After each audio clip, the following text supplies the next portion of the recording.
এই আপনারা একটা জিনিস দেখাই, এই যে যারা বলে যে কুকুর ছাগল মেরে খায়, আমি তাদের কথা অস্বীকার করছি না, নিশ্চয়ই কুকুর ছাগল মারে।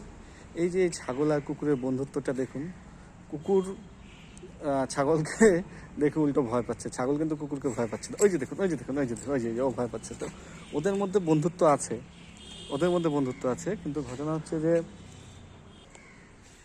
এই বাচ্চারা কিন্তু বেশ সুন্দর খেলছে ছাগলটার সাথে তখন থেকে, ওই জন্য আমি ভিডিও করলাম আমাদের স্কুলের মধ্যে। তো এখন ঘটনা হচ্ছে এই কুকুরকে, ওরা তো মাংসাশী, মানুষই ওদেরকে জঙ্গল থেকে এনে বা বহু হাজার বছর আগে মানুষের এই সমাজের মধ্যে কুকুরকে নিয়ে আসে। এই যে ছাগলগুলো, এই ছাগলকে কি সবাই অ্যাকচুয়ালি যারা অভিযোগ করে কুকুর ছাগল খায়, আমি না করছি না, কিন্তু কুকুরকে মাংস খাওয়ানো অভ্যাসটা কারা করালো?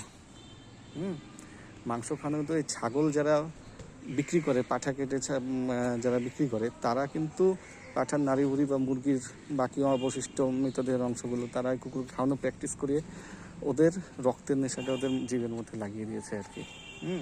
ফলে যারা অভিযোগ করে যে আমার ছাগলকে কুকুর মেরেছে, অভিযোগ তাদের সত্যি, কিন্তু তাদেরও দোষ এদিক দিয়ে যে তারা যখন রাস্তার পাশে ছাগল গরুকে বেঁধে রাখে, রাস্তার মাঝ রাস্তায় উঠে আসে ছাগল গরু, এবং সেখানে যখন গাড়ি বা কোনো কিছু দিয়ে সেগুলোকে মারে, তখন সেই লোকগুলো তখন কী হয়, তখন কিন্তু তাদের ওই ছাগল কুকুরের প্রতি তাদের কোনো মায়া দেওয়া থাকে না। তারা ওই মরা ছাগলটাকেও নেয় কেটে খাওয়ার জন্য। আবার যেই ইচ্ছাকৃত বা অনিচ্ছাকৃত কোনো ড্রাইভার যদি মারে ছাগলকে অ্যাক্সিডেন্ট করে, তো তার কাছ থেকেও টাকা নেয়।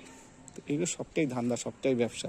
আর যেহেতু এই নিরীহ ছাগল, কুকুর, গরু, পাখিরা কথা বলতে পারে না, তাই মানুষ ওদের উপর চাপিয়ে দেয় তাদের নিজেদের অভিযোগ, এবং কুকুরকে বিষ দিয়ে মারে বা অত্যাচার করে মারে। এতটুকুই বলবার ছিল। ধন্যবাদ।